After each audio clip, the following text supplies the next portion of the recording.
अब मैं आप लोगों को बता देता हूँ कक्षा 10वीं के हिंदी सब्जेक्ट के मोस्ट आईएमपी प्रश्नों की सूची बता देता हूँ। ये वाला पार्ट बच गया था, तो ये इकाई 7 है और इकाई 8 दोनों को मैं आज बताऊंगा कि यहाँ पे कौन कौन से प्रश्न जो है वो आईएमपी में है। ठीक है, तो यहाँ पे आप लोग देख लेना कि कौन कौन से प्रश्न आईएमपी है, बस यही वाला पार्ट बस इसमें बचा हुआ था। तो चलो देखते हैं। तो यहाँ पे देखो 1 नंबर के, 3 नंबर के और 4 नंबर के प्रश्न आपको देखने को मिलेगा और पढ़ना कैसे है ये भी मैं आपको बताऊंगा। ठीक है, तो यहाँ पे आपको 1 नंबर, 3 नंबर, 4 नंबर, तो मैं 3 और 4 के बारे में बताऊंगा। ठीक है, तो चलो दिखाता हूँ कौन कौन से प्रश्न आईएमपी है। तो यहाँ पे देखो ये वाला टॉपिक, ठीक है, ये वाला जो है ये सारांश लिखने के लिए आ सकते हैं, व्याख्या, ठीक है, गद्यांश व्याख्या, ये चीज़ लिखने के लिए आ सकते हैं। ये परीक्षा बोर्ड में आपको मिल जाएगा, ये परीक्षा बोर्ड के हिसाब से मैं आपको बता रहा हूँ। तो ये चौथा है। ठीक है, इसके बाद मैं आपको दिखाता हूँ प्रश्नों को। तो यहाँ पे देखो ये वाला प्रश्न है, तो जो सन में आए मैंने इसको बिल्कुल नहीं छोड़ा है। ठीक है, सन में आए हुए प्रश्नों को लिया है। तो यहाँ पे देखो पहला प्रश्न है, यहाँ पे दूसरा प्रश्न है, फिर यहाँ पे तीसरा प्रश्न है, इन सभी को टिक कर लेना आप लोग। ठीक है, इसके बाद देखो यहाँ पे चौथा प्रश्न है, ये असाइनमेंट में आया था, ये वाला प्रश्न है, देख लो ये वाला। ठीक है, 4 टॉपिक यहाँ पे लिखना था। इसके बाद देखो चौथा प्रश्न ये भी है। ठीक है, अब आगे दिखाता हूँ मैं और कौन कौन सा आईएमपी है यहाँ पे। इसके बाद यहाँ पे देखो डायरेक्ट दीर्घ उत्तरी का दूसरा प्रश्न देखना है। ठीक है, ये वाला प्रश्न, ये वाला है, 4 नंबर के लायक है। इसके बाद आगे आते हैं हम लोग नए टॉपिक में। ठीक है, यहाँ पे क्या क्या पढ़ना है, तो देखो छंद वाले टॉपिक में आपको यहाँ पे पढ़ना है, चौपाई के बारे में पढ़ना है, फिर यहाँ पे देखो दोहा के बारे में पढ़ना है, फिर सोठा के बारे में। ठीक है, इसके उदाहरण भी आपको याद करने हैं।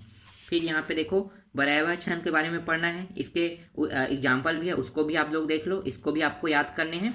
ठीक है, आगे दिखाता हूँ मैं आपको नेक्स्ट अध्याय। ठीक है, तो देखो 7.2 है, मैं लेखक कैसे बना, ये वाला आपको अध्याय देखना है। और इसमें आपको 1 मिनट है ना, यहाँ पे कौन कौन से प्रश्न है। ठीक है, यहाँ पे देखो लघु उत्तरी प्रश्न है, ये वाला टिक किया है मैंने। ठीक है, इस प्रश्न को देखना है। फिर यहाँ पे डायरेक्ट देखो तीसरा प्रश्न देखना है, ये वाला प्रश्न।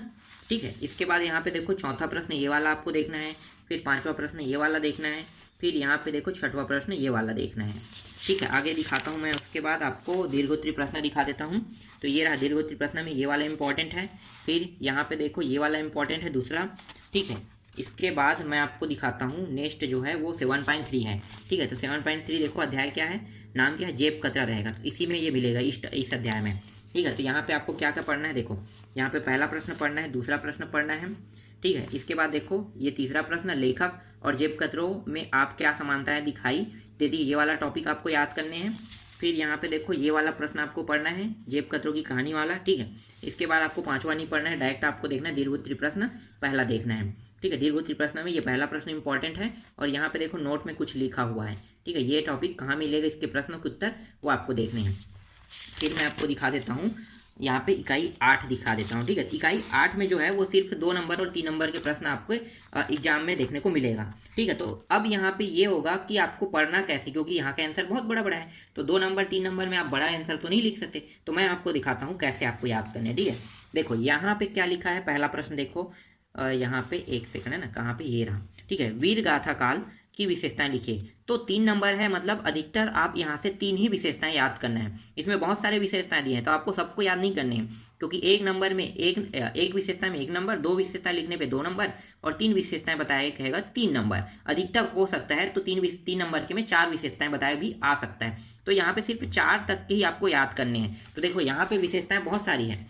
ठीक है, तो इनमें से सिर्फ आपको 4 विशेषताओं को याद करना है। तो 2 नंबर में आएगा तो दो विशेषताएं लिखना है, या अधिकतर 3, और 3 नंबर में आएगा तो अधिकतर 4 विशेषताएं लिखना है। ठीक है, समझ में आ गया, इस तरह से आपको पढ़ने हैं।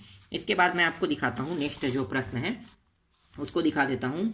1 मिनट है ना, कहाँ पे है, यहाँ पे भक्ति काल वाला है, नहीं यहाँ पे देखना है। ठीक है, यहाँ पे देखो, तो ये वाला टॉपिक आपको पढ़ना है, भक्ति काल की प्रमुख विशेषताएं। तो देखो प्रमुख विशेषताएं में सिर्फ यहाँ पे कितने हैं, यहाँ पे देखो बहुत सारे हैं, ये वाला हो गया और आधा यहाँ पे है, तो यह भी मैं बताया ना, वैसे ही सेम यहाँ पे करना है आपको। फिर यहाँ पे देखो भक्ति काल का विभाजन किस प्रकार किया गया बताइए, तो भक्ति काल के विभाजन में यहाँ पे आप देख सकते हो। ठीक है, यहाँ पे सगुण काव्य और निर्गुण काव्य। इसके बाद देखो सगुण में रामाश्री शाखा और कृष्णयी शाखा। ठीक है, तो 2 शाखाएं हैं यहाँ पे, ज्ञान मार्गी शाखा और यहाँ पे प्रेम मार्गी शाखा।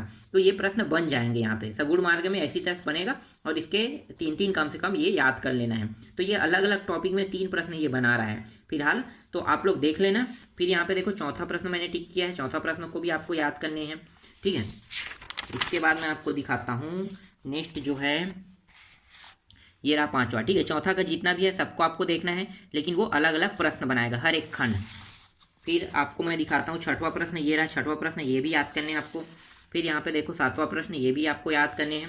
फिर यहाँ पे 8वां प्रश्न, ये भी आपको याद करने हैं। इसके बाद देखो 9वां प्रश्न ये रहा। ठीक है, ये भी आपको याद करने हैं। और यहाँ पे देखो क्या है, रीतिकाल के कवि व उनकी रचनाएं। ठीक है, तो यहाँ पे नहीं लिखा है रीतिकाल, लेकिन आपको समझना है कि ये रीतिकाल है, ये सभी के सभी। ठीक है, आपको ये प्रश्न रीतिकाल के नाम से देखने को मिल सकता है, तो इसीलिए मैं आपको बता देता हूँ कि ये जो है ना, ये रीतिकाल का है आंसर। यहाँ पे कुछ नहीं लिखा है, तो ये रीतिकाल के रचनाकारों के नाम हैं। आगे दिखाता हूँ। फिर यहाँ पे देखो 12वां प्रश्न है यहाँ पे। ठीक है, ये वाला प्रश्न आप देख सकते हो, ये इंपॉर्टेंट, ये सन में है इसलिए मैंने इसे लिया है। ठीक है, तो सन में लिए हुए प्रश्नों को मैं छोड़ नहीं सकता, क्योंकि सन में लिए हुए प्रश्नों कम से कम 30 से 40% प्रश्न आते हैं, तो इसीलिए 40 से 50 भी आ जाते हैं, इसलिए सन में लिए हुए प्रश्नों को छोड़ना नहीं है। तो ये वाला प्रश्न भी इंपॉर्टेंट है। फिर यहाँ पे देखो 14वां प्रश्न, ये भी इंपॉर्टेंट है। फिर यहाँ पे 15वां है, 16वां है, और ये रहा 17वां प्रश्न। और कोई इंपॉर्टेंट है क्या, देख लेते हैं। ठीक है, यहाँ पे और बहुत सारे प्रश्न हैं, इसमें आपको देखना है। ये रहा, देखो ये भी इंपॉर्टेंट है। इसके बाद देखो 20वां प्रश्न है, इंपॉर्टेंट है। 21वां प्रश्न इंपॉर्टेंट है। 22वां प्रश्न इंपॉर्टेंट है, ये वाला। ठीक है, ये 23वां प्रश्न इंपॉर्टेंट है। ये 24वां प्रश्न भी इंपॉर्टेंट है। फिर यहाँ पे देखो ये 25वां प्रश्न भी इंपॉर्टेंट है। इसके बाद डायरेक्ट आपको देखना है 28वां प्रश्न। ठीक है, ये रहा 28वां प्रश्न, ये इंपॉर्टेंट है। इसके बाद कोई प्रश्न नहीं है। ठीक है, बाकी जो प्रश्न है आपको उसको छोड़ देना है। तो यहाँ इस अध्याय में, मतलब इस इकाई में इतने ही प्रश्न आपको देखने को मिलेगा। ठीक है, तो यही सभी प्रश्न जो मैं भी आपको आईएमपी में बता रहा हूँ, ये सारे के सारे प्रश्न आपके बोर्ड एग्जाम में आपको देखने को मिलेगा। तो आप इन सभी की अच्छे से तैयारी कर लेना। मैंने पहले 2 पार्ट प्रोवाइड करा दिया है, और ये तीसरा पार्ट में मैंने पूरा कंप्लीट करा दिया आपको।